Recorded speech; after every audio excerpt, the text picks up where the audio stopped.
The college football experience, conference championship preview, and FCS playoff preview episode on the Sports Gambling Podcast Network is brought to you by Underdog Fantasy. Underdog is hooking up new customers. Yes, play $5.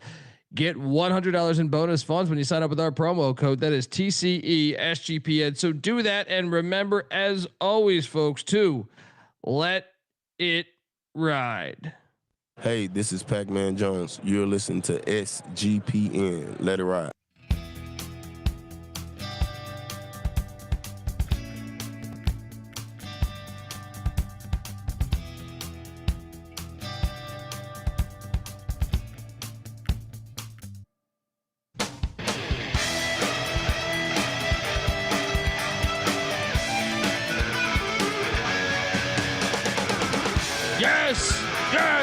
Yes. Woo! Welcome to the college football experience. I mean, this is your guide for the weekend, essentially. As we still have our show tomorrow night. Myself and the crew, we will pick every single game. We're gonna break down. So we got coaching hires going left and right. Shit happening within the sport. YouTube.com/the college experience. Hit that like and subscribe button. If you're wondering who the hell you're listening to, my name is Colby Swinging Database Dan, aka Pick Dundee. That's not a pick. This is a pick.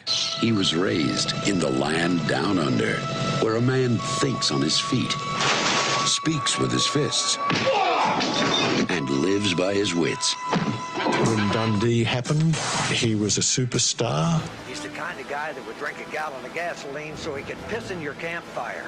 You could drop this guy off at the Arctic Circle wearing a pair of bikini underwear without his toothbrush, and tomorrow afternoon he's going to show up at your poolside with $1 million smile and a fistful of pesos. Yes. Shout out to Kevin in the chat. Utah's dropped like 4 spots since the rankings came out, and they won by double digits last week. Vanderbilt won at Tennessee, and they did not move. But yet Alabama wins at Auburn, a 5-7 team, and they hop Notre Dame, who did win at Stanford. I am joined by my co-host. He is also the host of the College Basketball Experience, which we will be going live later tonight. Give it up for former staffer at Austin Peay with the Governors, South Carolina with the Gamecocks, and West Virginia with the Mountaineers, Ryan McIntyre, aka Monetline Mac. What's up, man?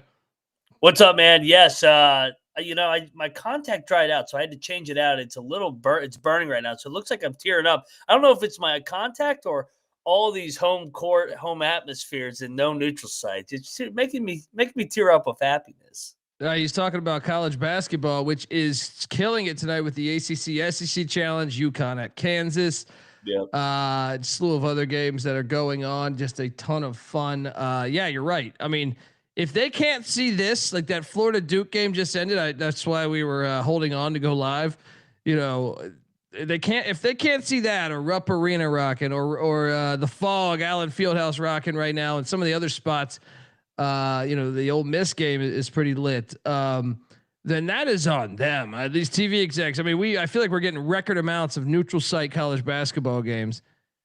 And when you see a game like we just saw, the Florida Duke game, yeah, or Virginia Tech, South Carolina, yep. I'm sorry. Yeah, there's a big difference. There's a big fucking difference. Buddy, we had the playoff rankings. I'm not even gonna. I mean, I was just. Oh, it was awful. It was awful. It's more corrupt. I told you. Like, look, and they put JMU ranked, but don't worry, Virginia's higher ranked. So if Duke beats Virginia, they're gonna hop JMU. Probably. The corruption. I know this fucking sport, man. I know it good. All right. I know it good. I don't know a lot of shit in life, but I know college football, and I know FBS college football, and I know the corruption that goes with it. Shout out to Moisty in the chat saying best show ever for college hoops and pigskin. Appreciate all the laughs and knowledge over the years, guys. Cheers, man. We appreciate you tuning in, man. buddy. We have coaching news I want to get to, but just wanted your quick little reaction of the college football playoffs because oh shit, did I actually close I might have accidentally closed the window when we were doing the intro, but give me 5 seconds. I had the rankings and I might have accidentally closed that window, but it was awful. Yeah, I mean, but you got to expect it, right? I do love Vanderbilt winning at Tennessee by like 3 touchdowns. Stay the same. Alabama wins by 7, had a 4th down conversion against a 5-7 team. They move up. Like it's. I think Alabama has a better resume than Notre Dame, but why weren't they ahead of them 4 weeks ago? Why did they jump them this week? Oh, I know why. Yeah, because they play in the SEC championship, and odds are Georgia's probably going to beat them. They're favored, and it's a rematch, and it's in the Georgia Dome. So they're going to stick to their guns. We will not penalize any team that loses in their conference championship. Okay, so let's keep BYU below Notre Dame so that they can't lose and go below Notre Dame. But if Alabama loses, they're going to stay above Notre Dame. It's so obvious. Like, they're basically saying, BYU, you want in? You got to be Texas Tech in Texas. it's just pathetic though because they do this dumb fucking show that I've never watched, right? And they do this thing, and then they get locked. Like you can't justify this shit. Like you cannot justify this, and they're trying to make it being like, oh no, this is what happened. You can't justify Vanderbilt winning the way they did and staying in the same spot. Right? You can't justify Utah's done nothing wrong over the past couple of weeks and they keep falling back. What? Yeah. Why? You know what I mean? Like, Texas wins a home game. Yes, against A&M. Impressive. Vanderbilt won by 3 touchdowns on the road at a ranked team, according to that little ranking last week. Yeah. What else has Vanderbilt got to do? Win by 50? And then how about the Miami thing? Like Miami beats Pitt by more than Notre Dame does, and they stay. And I'm no Miami fan. I'm just saying there's no fucking consistency. There's no logic in the way they do this shit. It's just corruption. It's just corruption. Yeah.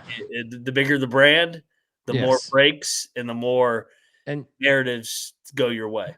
And yet you'll get idiots that come in here that tune in and say we should never go past 12. Because they just think this is the most honest sport, right? The fact that Georgia played 3 road games all year and BYU played 6 road games, double the amount. And there's other schools too. I mean, but yeah, sure. Yeah. They belong in. They're much more deserving. Shout out to D Bettis giving us $10. How about hey, credit to you. I know you're a Buckeye fan, and that was quite the ass whooping. We talked about that on Sunday night.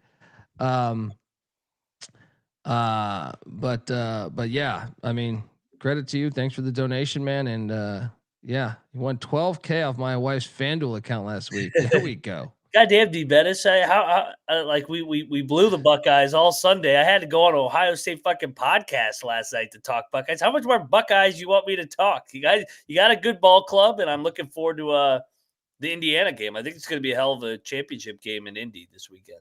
Outside of it being in that fucking dumb dome. Yeah, we're going to talk about that. I'm going to walk you through the guide to watching football this weekend. But first, we have news. We touched on a lot of the hires on the reaction show that's out there, but we have more since then. So youtube.com/the college experience. Jump on over there, hit that like and subscribe button. Kalani Sitake.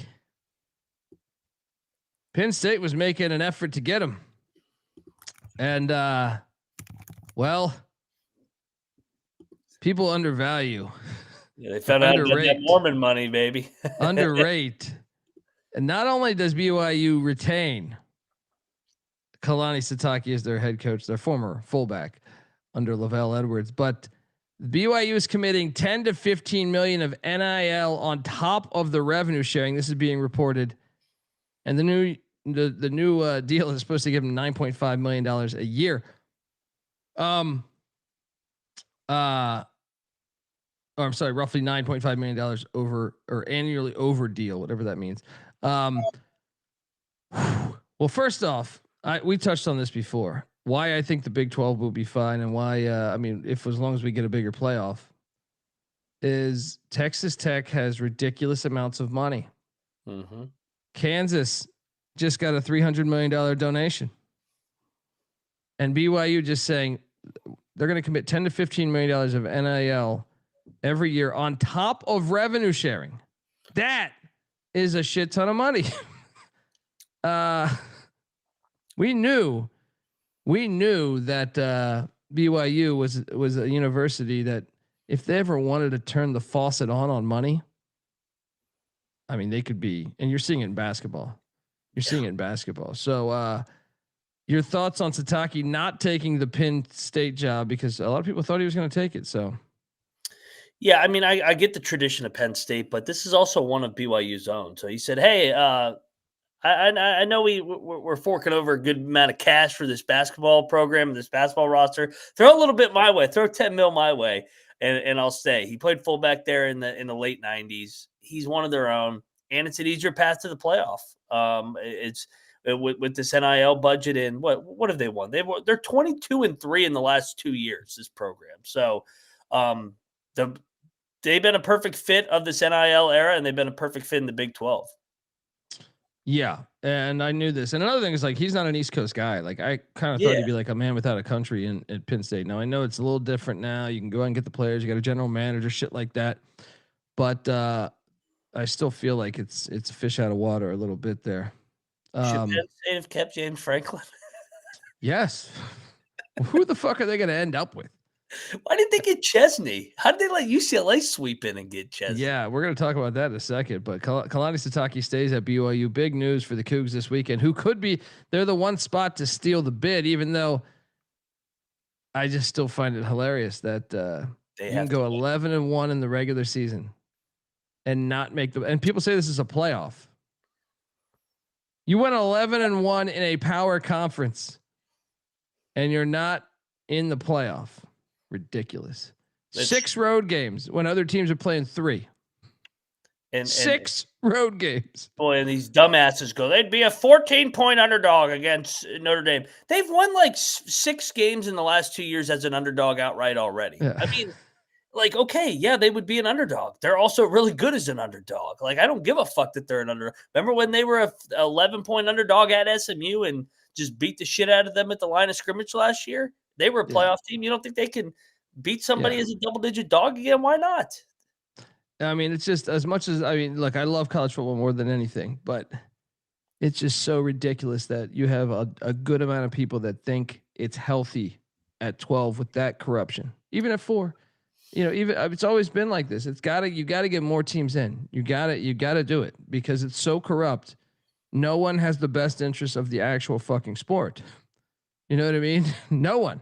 Yeah. So, Kalani Sitake though staying in Provo. Next up, we had I'm hearing this is being reported. This guy's jawline's incredible, by the way. Tosh Lupoi. Oh yeah, I think I might have misspelled his name. I apologize. I thought I spelled it correctly. To Cal, former Cal player. I saw Deshaun Jackson lobbying for him, Jeff MacArthur, and a few other former players lobbying for him. It seems like that's going to get worked out. So that means my man Nick Rolovich, who they should be keeping, even though I don't know. I mean, Lupoi did a good job. He's Oregon's DC. Your thoughts on this hire? So what? Lanning's losing both coordinators here going into the playoff. This is going to be interesting. Just trying to handicap them with who we're going to talk about. Stein going to Lexington, but yeah, I mean, Lanning worked out coming over from Kirby. Now it helps going to Oregon. I mean, it helps getting that job. So, but Lupoi, I thought his defenses did a good job, and I thought that they were tough, especially in the trenches. So, interested to see what he can do with Cal. Cal's got some money too, man. Yeah. They're one that, like, if you just open it, it could be interesting. But yeah, I'm intrigued by that. I still think Rolovich though is someone's got to get Rolo. Someone's got to get Rolovich. Can you keep Rolo on staff? Maybe. That's what I would do. Yeah. Then we had North Texas hires your boy Neil Brown. He's back. I'm curious. So Eric Morris agency is now gone to Stillwater. Your thoughts on your boy back in college football? So he spent the last year with Sark as a analyst. I kind of think they upgraded their coach.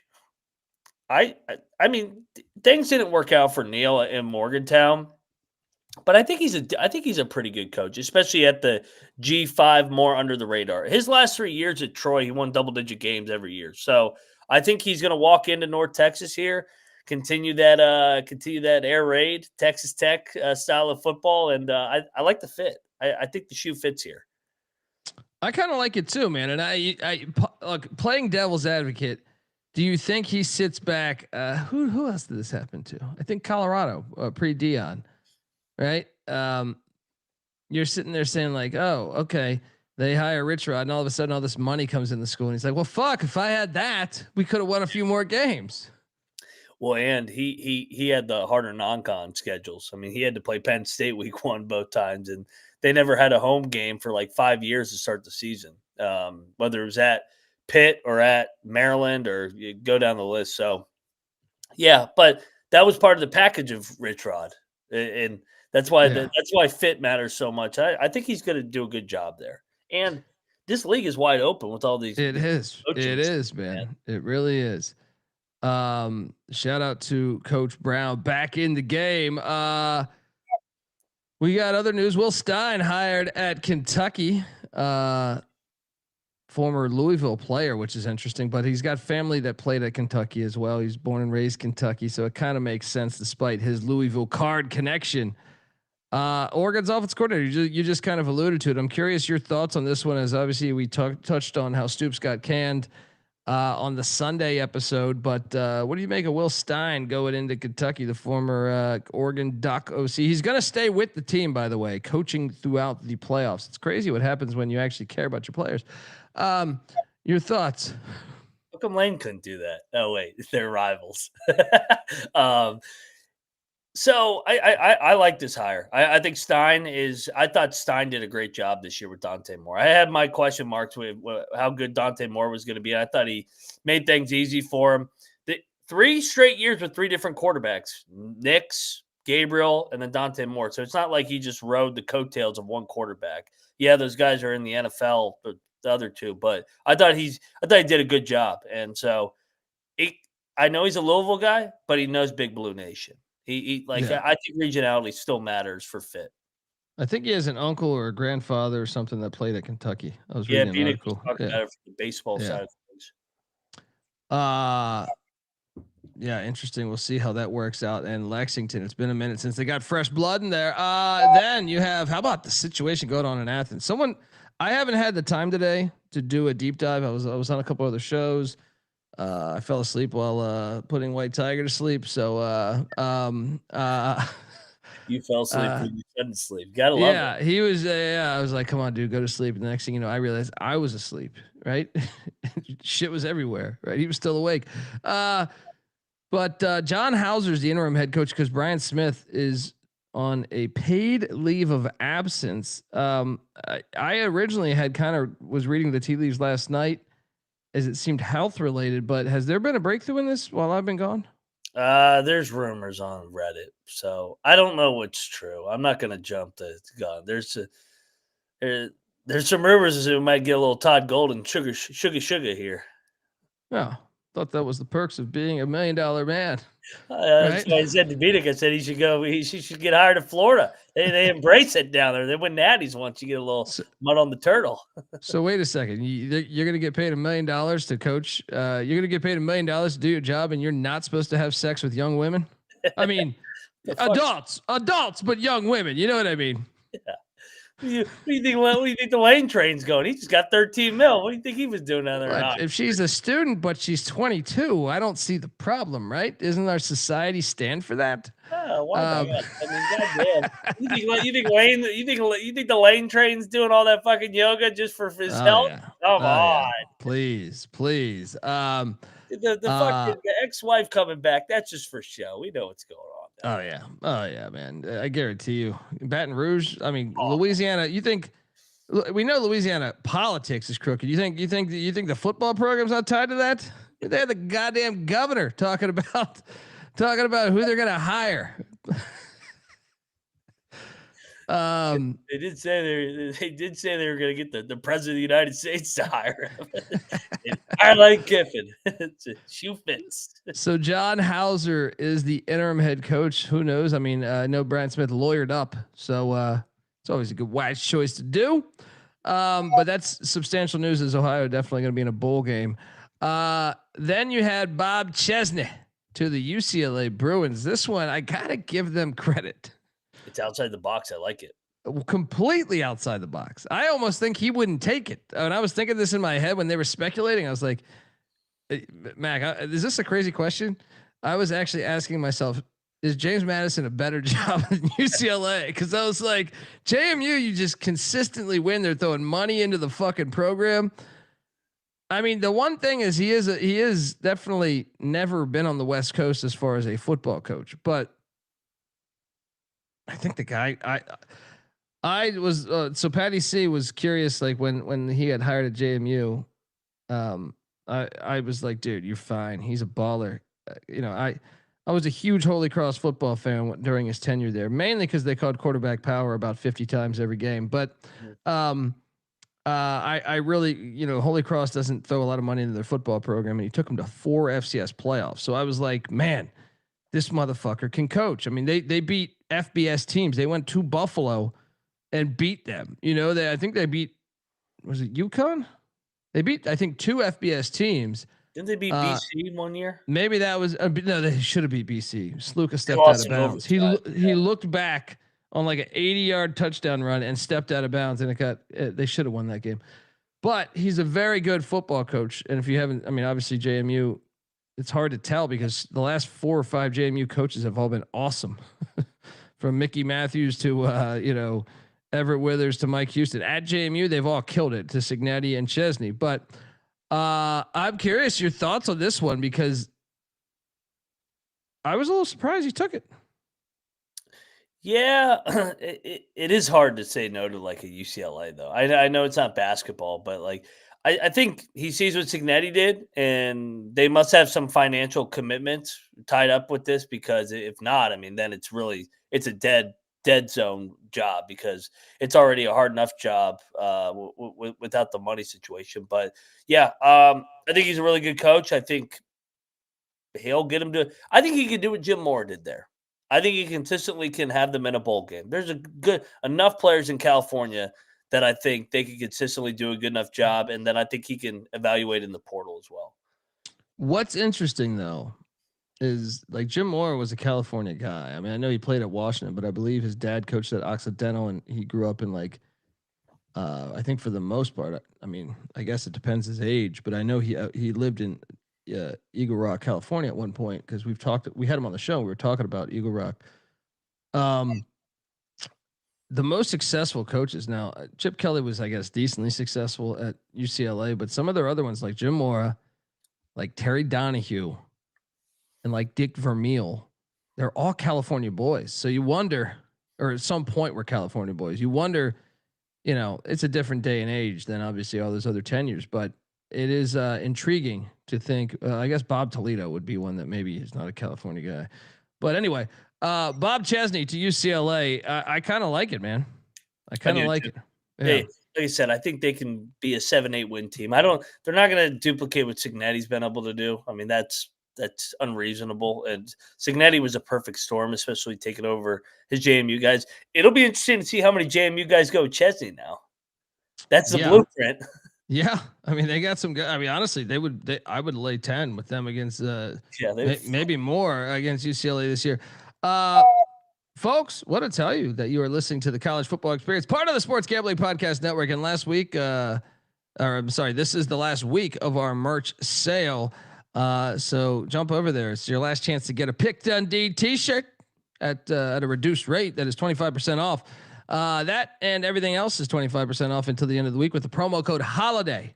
We're also brought to you by Novig. Novig is America's #1 sports prediction market. With Novig, you're getting the best prices because they're an exchange. Novig's available in 35 plus different states. So download the Novig app and get $50 when you spend $5 if you use our promo code. That is SGPN. So get in on the action with Novig, promo code SGPN. And we're also brought to you by Underdog Fantasy. Look, Underdog is your home for pick'em entries where you can win up to 5,000 times the amount of money you enter. So jump on over there. Underdog's got a brand new offer for new customers. Play just $5, get $100 in bonus funds when you sign up with our promo code. That is TCESGPN. So do that. And remember, as always, folks, to let it ride. There you go. Shout out to Nick. He got the Pick Dundee t-shirt. D Bettis says, where's CJ? CJ's on the Wednesday night show. So we will be talking Wednesday night. In fact, every single FBS game we touch on today, because I have the guide, the blueprint. I'm not going to ask for your pick, Mac. Don't give your pick. I'm not going to give my pick. But I am just curious because we're just going to mapping out the weekend, man. We're just mapping out the weekend. But let's do just that, because on Friday we get a rematch of the Conference USA Championship. Kennesaw State, Jackson. I'm sorry, we get a rematch in the Conference USA Championship. These teams played just like 2 weeks ago. I was about to say, and it was I believe a single digit game. I believe Kennesaw lost on they lost 25 or 35-26. But it was kind of a fascinating game because I believe there was like was it a block punt for a touchdown? What was it? I'm trying to remember there was definitely a defensive touchdown in this game or something that I remember watching and thinking maybe it was a kick return for a touchdown. Either way, they picked off Amari Odom 3 times. Kick return. Okay, there we go. Shout out to the real kick return and not that NFL bullshit. All right. We play football on college level, not some European shit. This game, I'm curious, just in general, what you make of this rematch. And, we're going to pick it tomorrow, but Friday night, I think this is a bang right now. Let's be honest. We kind of thought the Conference USA sucked coming into the season. Yeah. They got their most bowl teams since 2019. I think it is. That's incredible. You got to give it up for the conference. I mean, look, I think my conference championship that I projected was Liberty, Western Kentucky. And I said that because Delaware wasn't eligible, but, I'm curious your thoughts of this game and just how the season's gone in general in the CUSA. Well, I mean, 2 first-year head coaches in the championship game, both programs completely overachieved, shattered their win total. You stole the headline. Like what I'm looking at, the 4 interceptions was the thing that popped, but there were a lot of Jack State box scores that look like this year, where they got a kick, they got a special teams touchdown, they got some defensive touchdown. So can they duplicate that in the rematch? I 2 think first-year coaches too. Yeah, and I think the line was Jack State was a 3-point dog, I think. Or 3.5 point right now. No. Kennesaw's favored by 3.5. Oh, the first one.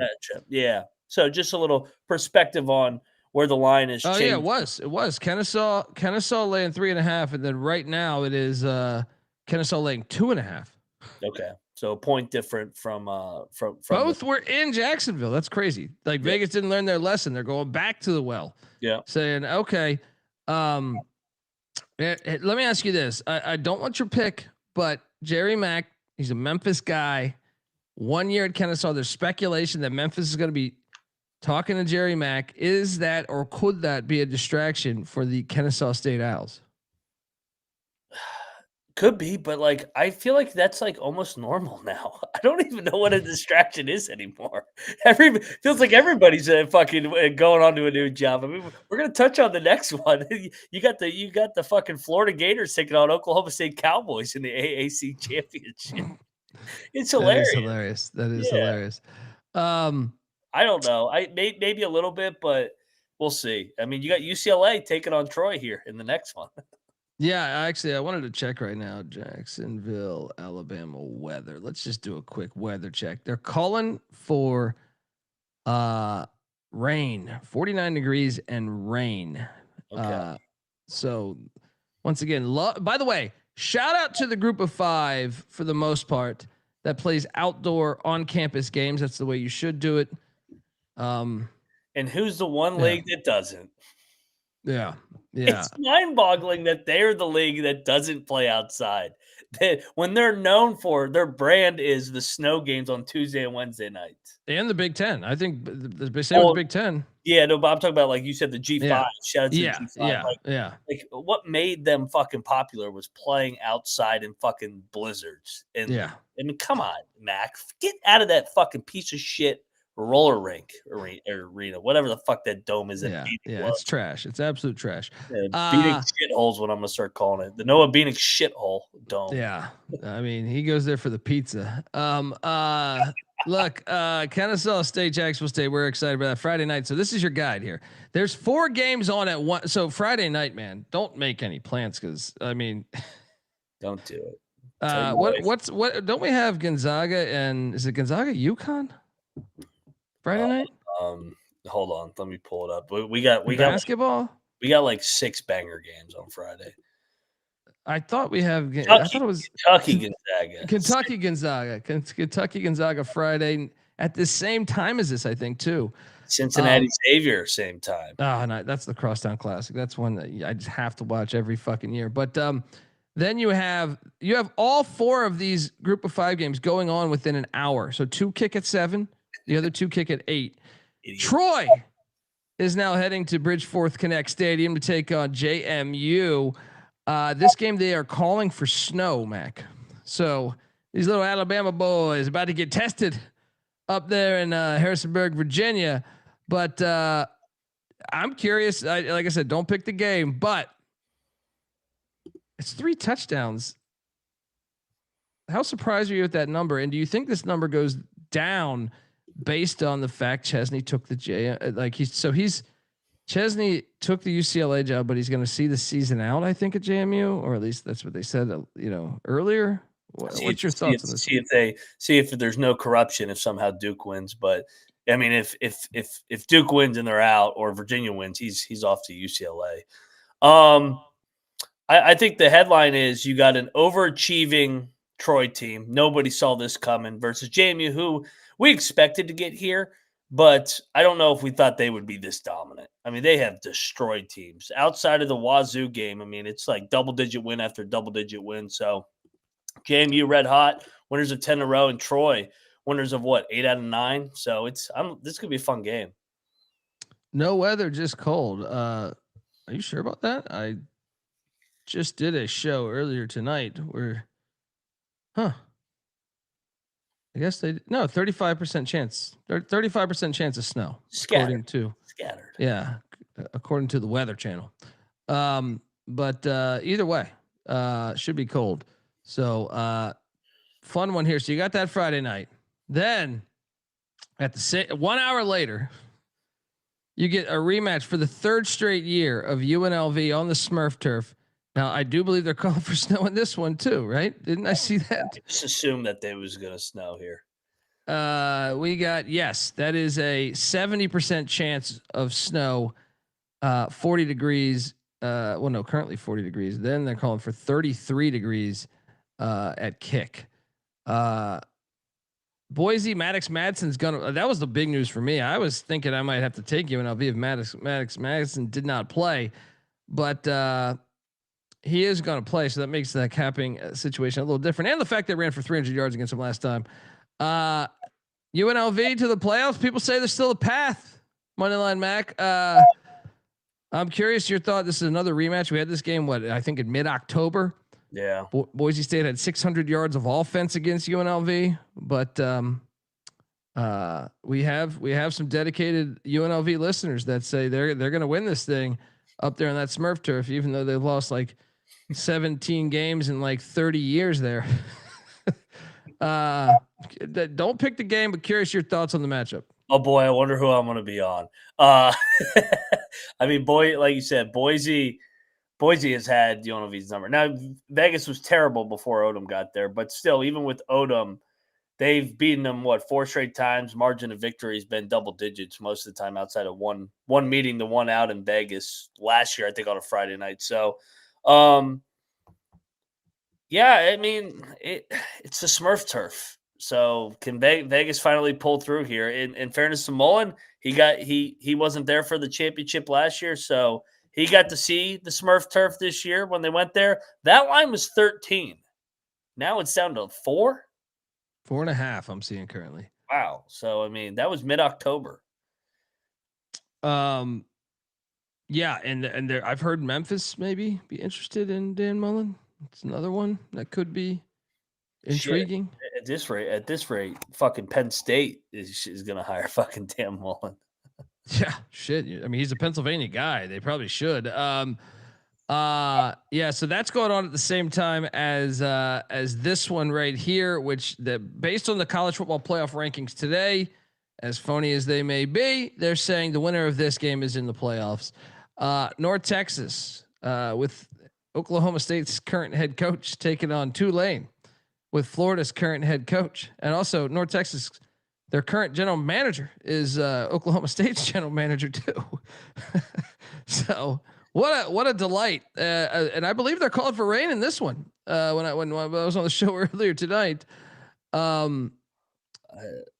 yes, Friday night. I think this. I think it's like a 50-50 chance of rain, but that's every day in New Orleans, right?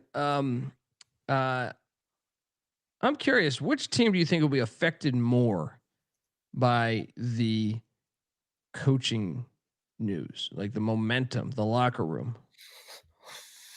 I kind of think it could be Tulane. I honestly have no idea. Yeah, mate. I honestly have no idea.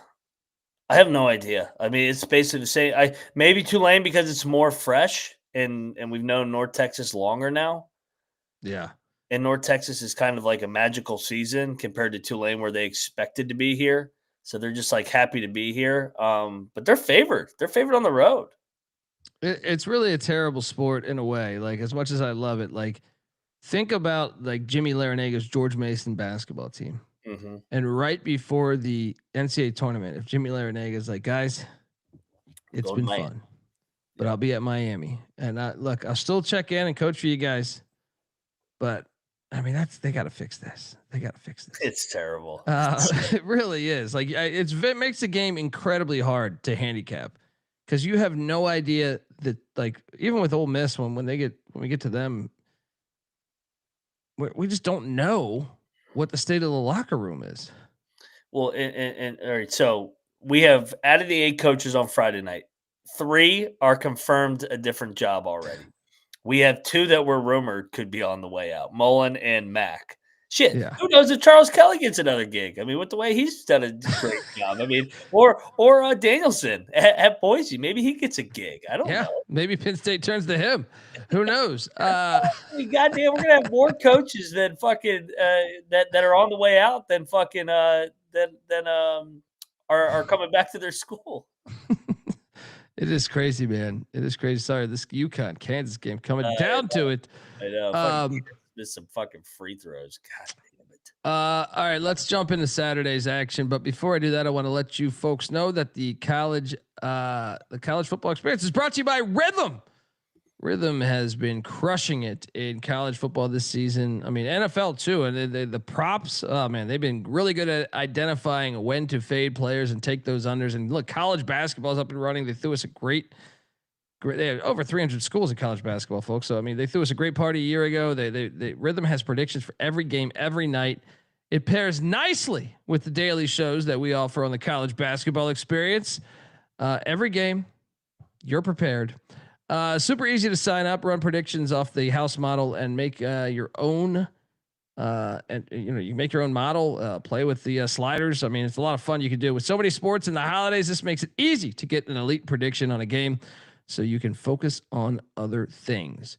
All right. We are back. All right. Are you ready for Saturday? Because Saturday, not only will I be at a championship game, actually it's a playoff game. It is a playoff game. That game that I'm at. So let's start it right here. The MAC championship at this bullshit stadium in Detroit. Terrible. Miami, Ohio, team full of adversity. Opened the season terrible. They always Open the season absolutely terrible. Then your starting quarterback quits the team, says I'm out, right? And they turn to a freshman quarterback, a legend in Thomas Gutowski. Such a Midwest name. But he's look, the stats aren't blowing up, but the guy's winning ball games, winning at Buffalo, winning against Ball State.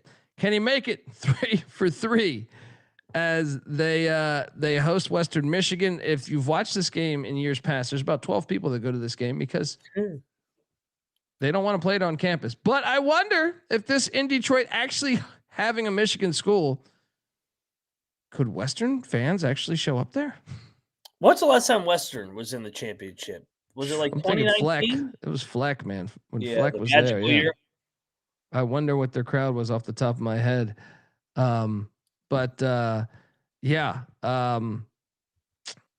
This is and look, they played earlier this year. Miami, Ohio stuck it to them, so it's a revenge spot. But man, Miami, Ohio's defense has been so good. Makes you wonder. We will answer this game tomorrow, but your take on the game?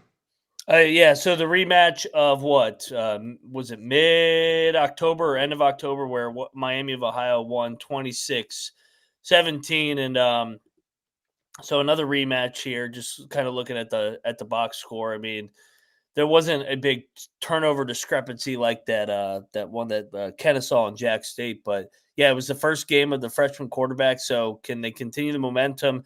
Can Miami of Ohio get revenge from last year? Because they got absolutely destroyed in this game against the Bobcats. Yeah, I mean, Lance Taylor was the guy that kind of was entering the season a little bit. I felt like, I don't want to say he was on the hot seat, but I could see a scenario where if he didn't, he could be on the hot seat because Tim Lester had him going kind of the same with what they're doing. This is kind of a breakthrough season for Lance Taylor, and Chuck Martin on the other side just continue consistency. Should be a fun one. So that's what you look. I mean, this noon slate on Saturday with an unbelievable basketball card. Yeah, I mean, the basketball card is fucking insane, right? Easily the best basketball card of the whole season so far this Saturday. So we're gonna be mixing all these games in. This game right here is absolutely gigantic. BYU could be the bid thief here. They play at the same time. This is a noon kick. Unfortunately, they still have championship games. They don't play these on campus. Last year in the Arizona State Iowa State game, you could get a ticket for $5. This is a legit problem for the sport moving forward because if you're a Texas Tech fan, perfect example is Texas Tech's not even that far away. So maybe they make the trip, whereas Arizona State and Iowa State were actually far away. But you still wonder if you're Texas Tech, you're saying, well, if we win, we are going to have a bye. We'll be playing in Miami or, who knows, New Orleans or Los Angeles. You don't know, Tempe, Arizona. And then if you win that, you could be going somewhere else, or if you lose this game, you're hosting next week. If you're a fan outside of Lubbock, you're like, well, I got to go back to Lubbock. And then we have 3 more games potentially. I think we could win the national championship. So, I mean, it puts fans in a tough spot. I'm curious, what do you think the chances are? I'm not going to ask your pick, of course, because that's tomorrow night. But what do you think the chances are? It's hard to beat a team twice, they say. Yeah. What do you think the chances are that Kalani Sitake announcing he's coming back? They got a ton of money coming into the school. It's not in Lubbock where you can't even throw fucking tortillas anymore, right? This is in Arlington at that bitch ass stadium. But what do you think the chances are that BYU can actually win this thing? Because they were only outgained by 120 yards last time. Yeah, they had some bad. The turnovers killed them. They stalled out some drives. So, like I said, BYU's been really good as a dog over the last couple of years. This was like a rare time that they got blown out.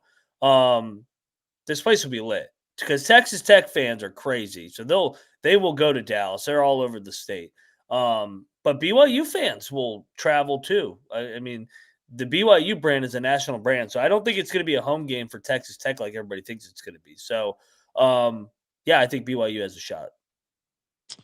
All right, so that's at noon. I think I kind of agree too. Jay Hill, another year or another time to prep for that offense. I think he's a really good defensive coordinator. So then you have this right here. Noon kick, a series that goes back 122 years. This is technically in Bethlehem, Pennsylvania, right outside of Philadelphia. Goodman Stadium. This game, buddy.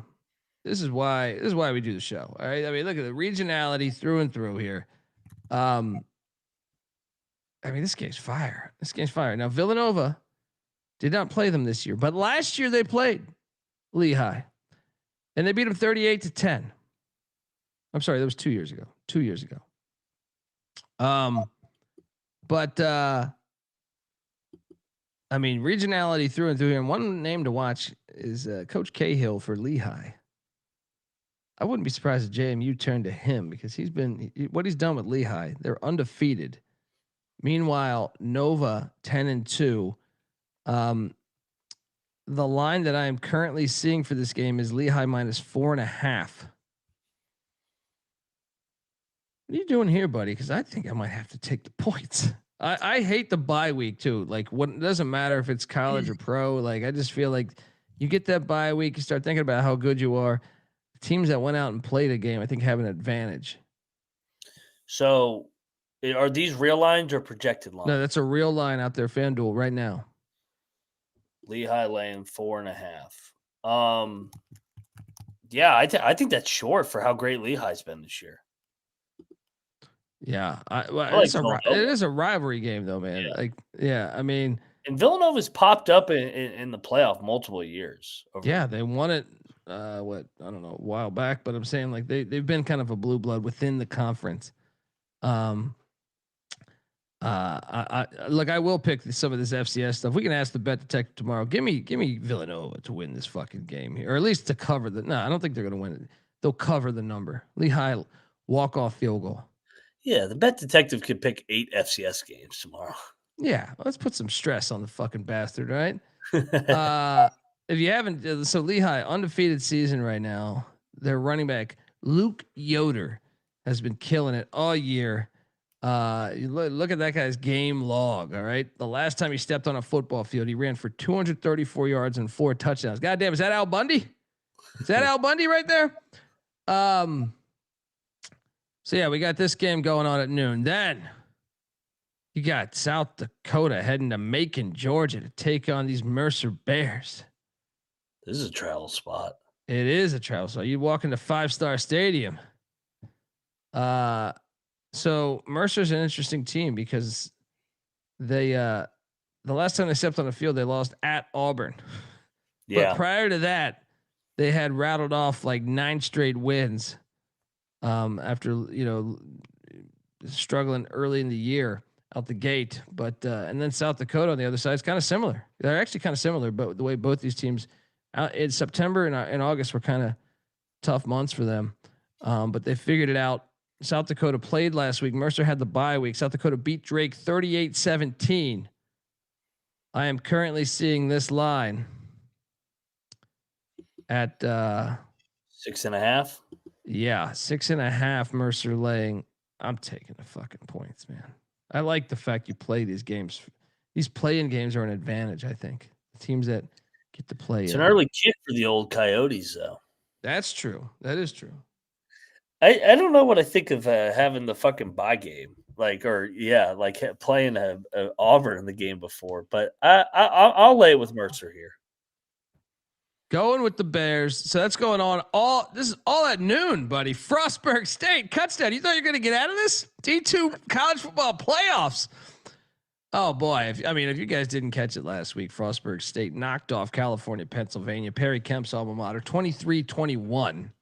All right. And yeah, Frostburg stuck it to Johnson C. Smith, 21-7. If you're this is round 3 as they prepare for Cuts Down, Andre Reed's alma mater. They stuck it to Assumption. No assumptions were made there as they won 56-19.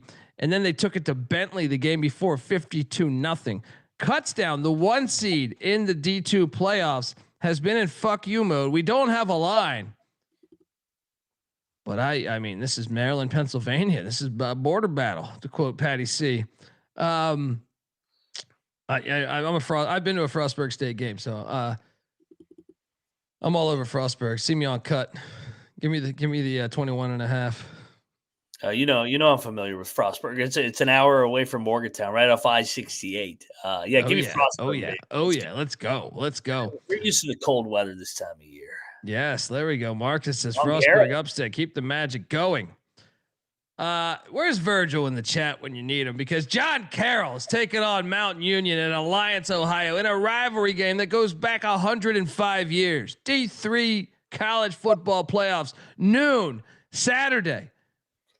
And if you didn't catch what happened here, well, Mountain Union's Mountain Union. They won 49-7 against Muhlenberg last weekend, but Muhlenberg had beat Union New York by 8 points, actually, in the opening round of the playoffs. So they were the red hot Muhlenberg team. They cooled them off with a 49-7 win. Now on the other side of things, John Carroll stuck it to Randolph-Macon 35-6 in the snow. I mean, that was so amazing last week. There was like 30 fucking snow games on, playoff football. Let's go. It's a rivalry game, but let me tell you something. I'm not dumb enough to get in front of this John Carroll train. Mountain Union is a goddamn wagon. I'm setting this line at 26.5, and I'm going to lay it with Mountain Union. What are you doing here, buddy? Yeah, it's hard to fade Mountain Union. They're fucking a wagon. Yeah, I'll lay it. It's a big number, but I'll lay it. Yeah, I mean, come on, let's go. But you got this going on at noon. Tune in, folks. ESPN Plus got it all. How about this Battle of Maryland? Salisbury State heading down to Baltimore. Take on John Hopkins. God damn it, they'll give you a goddamn new hip. No problem, right? You break your hip in the game, no problem. John Hopkins got you covered. The series goes back to 1975. Now, this one quite fascinating. John Hopkins, obviously magical season a year ago. I know we all remember that one where they went deep into the playoffs before they ran into Mountain Union. But this is one where you look at what John Hopkins did. They had the bye week. Springfield took down Cortland, and Springfield came in. Thought they were going to fuck around with this John Hopkins team, but no. John Hopkins beat him 34-14. On the other side, Salisbury had the bye as well. They end up getting Endcott. They only won by 7. A little sleepy spot sets up a rivalry game for Baltimore. Hopkins will be the favorite here, but not by much. Curious what you're doing here. Yeah, give me Salisbury. Give me Salisbury. It's short dog. Yeah, I mean Hopkins with their goddamn doctors. All these fucking doctors playing football. Saving lives and shit. What do you want to do? Save lives? Fuck you. Give me Salisbury as well in a regional battle. All right. Great game here. This is all at noon, guys. I'm just giving you how to Eastern playing Susquehanna, the Riverhawks in Sellis Grove, Pennsylvania. You don't fade these Eastern Eagles, do you? I mean, Susquehanna though has been a wagon. I remember them in the playoffs last year. This is one that's interesting, Mac, because Susquehanna, they took down Washington and Jeff 38-32 in the opener. Then Christopher Newport favored, no problem, 42-28. They stick it to Newport. That's what they get. That's what they get for being a sober campus. And Eastern, who had the bye week, so Eastern, the team is the favorite here. They beat Franklin and Marshall. We know them very well. Yeah. 28-24. Frank's a great guy, but your thoughts on this one here? Cause this is in Sellis Grove, Pennsylvania. You walk into Susquehanna, you're going to get a loss in my opinion. Yeah. I'm on the Riverhawks. Riverhawks, baby. Let's go. I don't have much else. Yeah. On YouTube. Yeah. I am mispronouncing. That's what I do. Susquehanna. All right. Hilarious. Next up, you have how about this one? Illinois State going to the Fargo Dome, that filthy Fargo Dome, take on North Dakota State. Illinois State went down to Hammond, Louisiana, stuck it to Southeast Louisiana at Strawberry Stadium. Now they're coming up to the Fargo Dome. They were dogs. Oh no, they weren't. They were short favorites, but still. They're catching 23.5 at the Fargo Dome. Are you getting in front of this train? I think I am, man. I mean, they went to South Dakota State and won. They went to South Dakota and won. So, yeah, they lost the regular season matchup 33-16 at home. I think that they could stay within this number. Yeah, I'm going to fade you. And I'm going to North Dakota State's it's like Mount Union at this point. Don't get in front of the train. You're going to win by 20. Don't get in front of the train. Then you have also North Dakota heading to Stephenville, Texas. This game's awesome. North Dakota, remember they probably should have knocked off Kansas State this year in Manhattan. Yeah. They are heading to Stephenville, Texas, take on Tarleton State. Tarleton State's laid 6.5. The over under at 59.5. What are you doing here? Is this line short? I think I think they know North Dakota's legit. Even though they have losses, like this is a North Dakota team, like I said, they've had some tough losses, but they're pretty damn good. Yeah. I mean, yeah, to your point, they have 5 losses all by 1 score. I think they're battle tested. I'm going to take these Hawks. I know it's tough going down there to Texas, but this is Tarleton's first time really having the target on their back too. Yeah. I think I'm with you here. Give me the Fighting Sioux. Plus the 6.5. Sprinkle that money line. All right. So at that same time, oh yeah, in Big Rapids, Michigan, if you didn't catch Ferris State, first off, their starting quarterback is in the college football fucking playoffs right now from a season ago. Yeah. Lane Kiffin's watching this game. I can guarantee it. Maybe you pay attention to Ferris State football because they should be FCS. Minnesota State, the Mavericks, are heading into Big Rapids, Michigan. Beautiful snowstorm a week ago for both these teams. This is a fire game, man. This is one you got to tune into. All right. I got Ferris State laying 9.5. What are you doing here? I'll lay it with Ferris State. They're a wagon. They are a wagon. Some say they're the best school in the state of Michigan. They probably would make the college football playoff if they were in the Division I. I can tell you this: their offense is better than the Wolverines. All right. Yeah, they fuck Michigan up. Yeah, let's go. Beanick, put Ferris State on the schedule, you pussies. Next up, we have Newberry. Going to Albany, Georgia, to take on these Golden Rams. I believe we have a song for them because look, Newberry shocked the world already.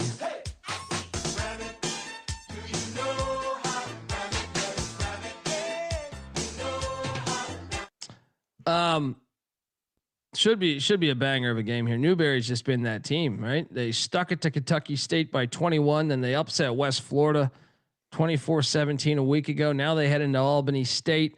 Albany State beat Valdosta in the opener by 5. Only beat Benedict by 2 last week. Benedict. I think Newberry's a live dog.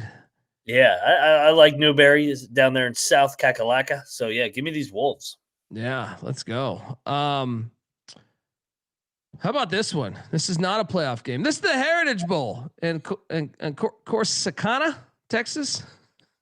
Hilarious. Probably butchering the pronunciation of that. West Texas A&M taking on Arkansas Tech. Who doesn't want this one? The Heritage Bowl this Saturday. Where will you be? Look, great logos at this level. They do, and these water buffaloes here at West Texas A&M.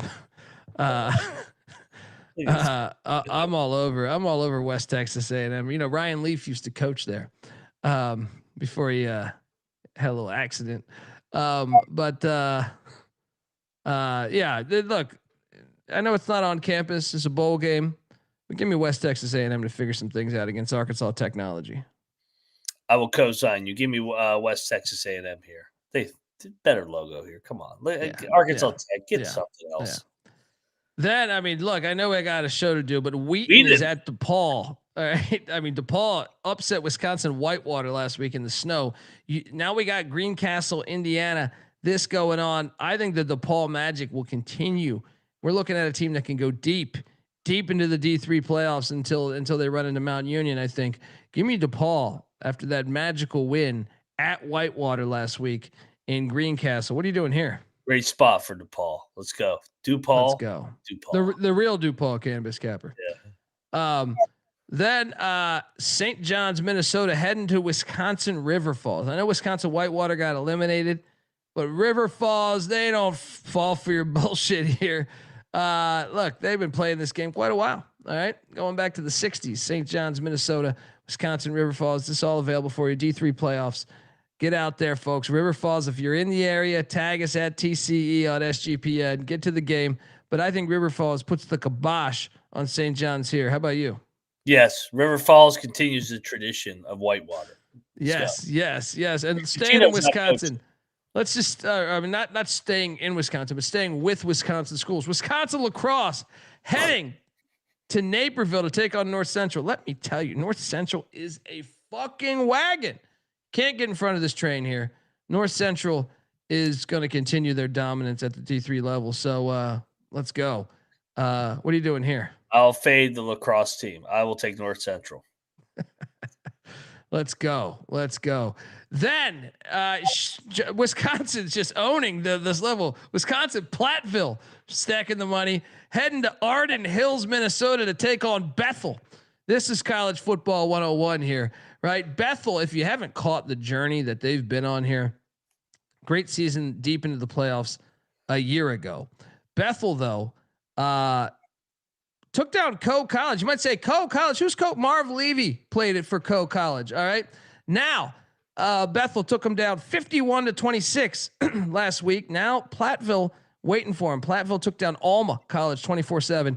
This will be a big one here. Mac, what are you doing in this in Arden Hills? I'm going to continue on with these Wisconsin teams. Give me Platteville.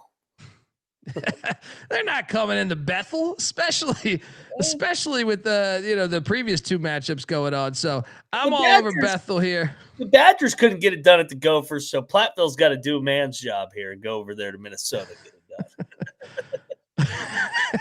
Let's go. Then next up, Barry, the Vikings heading to Trinity in San Antonio, Texas. This is why the people show up. Trinity, Texas. San Antonio, just a great, it's a football town through and through. And look, Barry is an interesting story. If you haven't followed them, they took down LaGrange last week, 18-14. LaGrange was coming in hot after beating Framingham State. Now Barry is taking on Trinity. Trinity took down Hardin Simmons 34-24 in a good one. Who you going with here? I personally think Trinity, the home environment, will be the difference here.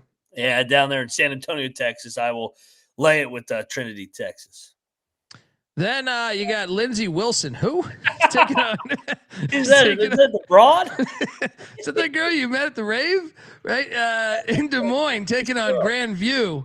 If you're in Des Moines, go watch some playoff football because Iowa State and Iowa, their season's over. But college football lives on in Des Moines. NAIA football, Grandview's been a wagon. I'm not fading Grandview. What are you doing here? I am setting this one to the bet detective. This is the one he needs to be prepared for. Is he going to take Lindsay or that Grandview? I will take Grandview. Grandview's a wagon. They had a deep run last season. A great story. Lindsey Wilson, the newcomer to the party with their little sword there. So yeah, you got to fade the rave here. Take Grandview. Green played flip cup with Lindsey Wilson. Grandview will get this done. NAIA football. It don't stop because Marion is heading to Fort Lauderdale, taking on Kaiser Permanente. Right? Look, Kaiser's a wagon. Marion, it's been a fun story, but you're not Marion Butts. Kaiser will dominate this game and move along to the championship. What are you doing here? Let's take Kaiser. I can't fade that Marion logo. Give me Marion. Let's go. Yeah, pretty fire. You got that knight going up against with the sword going up. YouTube.com/the college experience. Jump on over there. Then don't forget, we got the SWAC. This is all chronologically time out your day. Saturday is football. Prairie View take it on Jackson State SWAC championship. Fire game at Mississippi Veterans Memorial Stadium. If you haven't seen this fucking stadium, it's classic. Everyone's played the Johnny U, Archie Manning. This is a great fucking place to catch a football game. Prairie View though, Tremaine Jackson coming in from Valdosta State, great first season. Meanwhile, TC Taylor at Jackson State, you took over as part of Deion's staff. Deion left him the keys to the to the car there. Jackson, this is the home game for Jackson State, so this place should be lit. But I am saying Prairie View is going to pull off the upset against Jackson State. Are you with me, Mac? The dog is always live in this matchup. They're getting 7.5 plus Yeah, 235 on the money line. Let's go. Give me the dog here. Let's go. I can't wait for this one. And then it's going to be a good game. Exactly. And the winner of this plays in the Celebration Bowl against South Carolina State.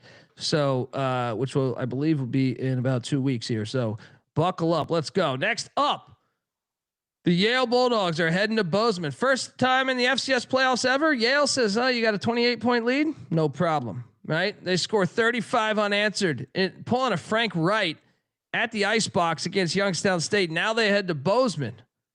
Is this where the party ends, Mac? Because Montana State's laying 24.5. Lay it. The Ivy doesn't even know how to get to fucking Montana. They're gonna get fucked up here. Rose is gonna fuck them up. This might be my favorite one on the board. Yeah, can you bet these games? These are available on FanDuel right now. Yes, I will lay it too. When I think of the run defense in Bozeman, Montana for Yale, Montana State's gonna have a field day on the ground. Next up, we have Abilene. This is a great rivalry game. If you do not know this game, it doesn't really matter the sport, baseball, basketball, football. Abilene Christian, Stephen F. Austin, they fucking hate each other.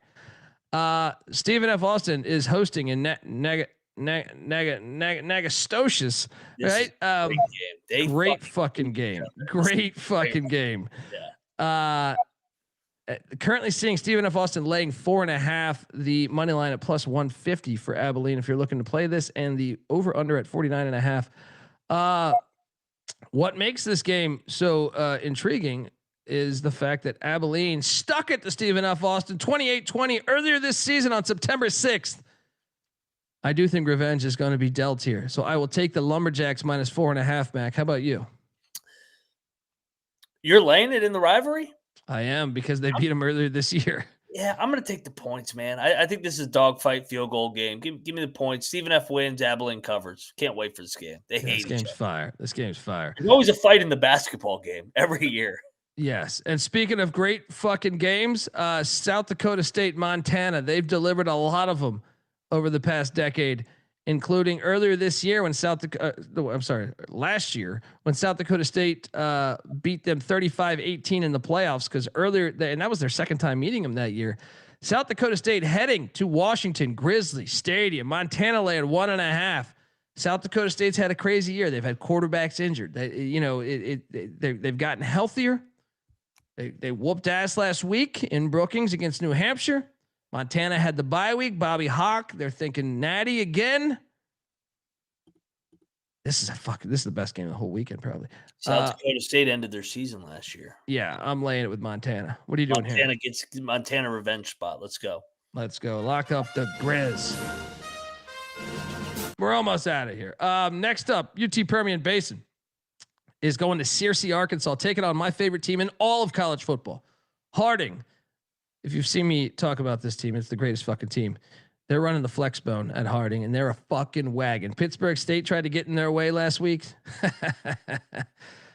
Harding won by 16, and let me tell you, that score was actually much worse. Pittsburgh State dressed it up a little bit. Permian Basin took down Western Colorado on the road in Western Colorado, 21-15. Harding's going to roll, though. What are you doing here? I think Harding rolls too. Look at that fucking mask. He's ready to fucking run through this fucking UT. Let's go. Then we have Upper Iowa in the Candy Bowl. This is not a playoff game. This is the Candy Bowl in Hobart, Indiana. You been to Hobart, Mac? Folks. I've been to Hobart. Maybe I ran through there one time and stopped at the local gas station to get a case of beer. This is a great story. We got the Candy Bowl going on, folks. Get out there. Go to this game. Hobart, Indiana. Upper Iowa's been a great story. Last year they had a deep run. Just missed out here, but they didn't miss out on the Candy Bowl. I think they're going to stick it to Hillsdale and Hobart. What are you doing here? I think they're going to stick it to him as well. I'll co-sign an old Candy Bowl. Let's go. Candy Bowl is always back to the NAIA level. Benedictine, friends. How many of us have them? Look, this is an in-state battle in Wichita, Kansas. I got friends laying 3.5 right here. What are you doing here? I mean, what a name. Benedict versus Friends here. Benedictine. Benedict is what I call him. Give me Friends. Friends, the Falcons get it done. Friends, Let's go. Let's go. Then that puts us into College of Idaho against Montana Tech. As Patty C says, this is a border battle. Butte, you don't just walk into Butte and take on Montana Tech and think you're going to get the win. You might remember Montana Tech's former coach. He's notorious for a lot of great comments like this. They were like a hobo on a ham sandwich. They were going hard. It's kind of like watching your mother-in-law go off a cliff in a Cadillac. You got mixed feelings. That's enough for me to take Montana Tech, but I'm excited for the regionality of this game. College of Idaho, fun little story. They've really come up the past couple of years. They brought their football program back after a long time, big time hiatus. Everyone should take notes on that. What are you doing here in Butte? I'm taking the Yotes, man. I like the dog here. Let's go. Continue the good story of College of Idaho. Let's go. Then we got Georgia and Alabama. What? Georgia and Alabama. It sucks. The committee basically told us tonight, I think Alabama's in no matter what. Yeah.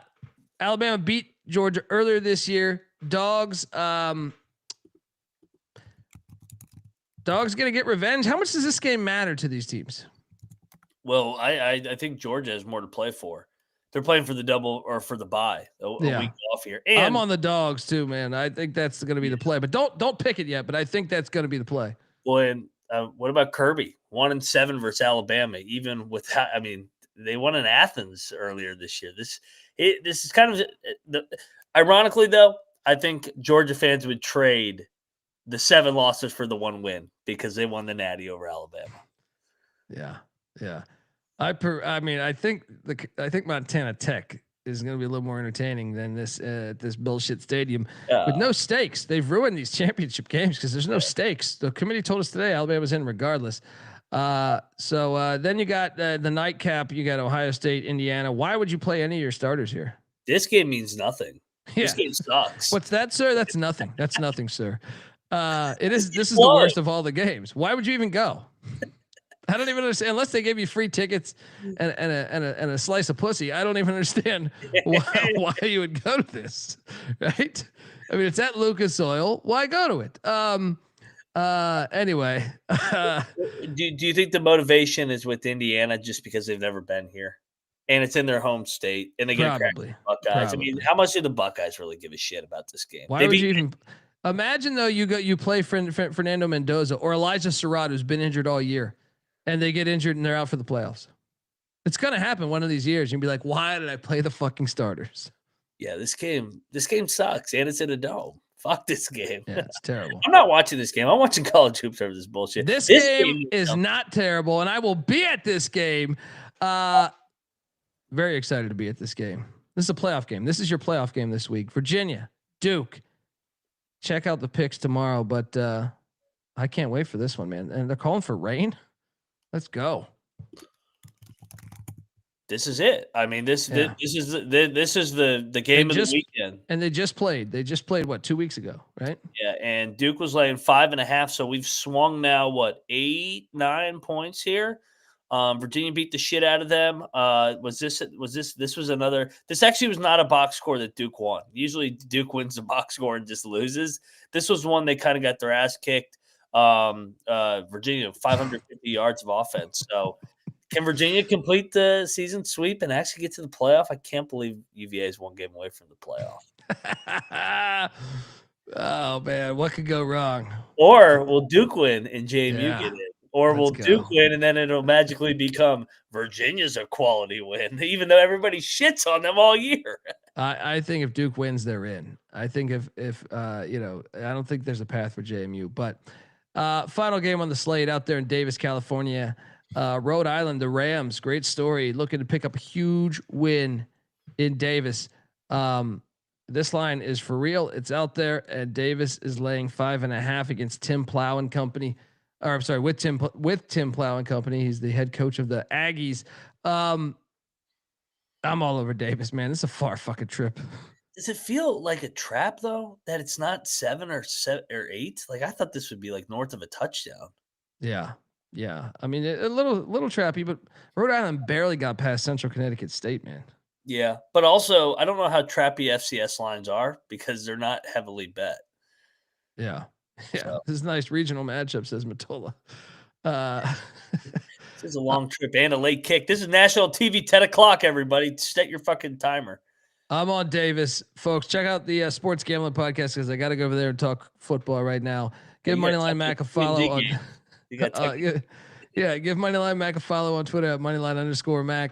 I'm on Twitter at DColby, the College Football Experience on Twitter at TCE on SGPN. Till next time, folks.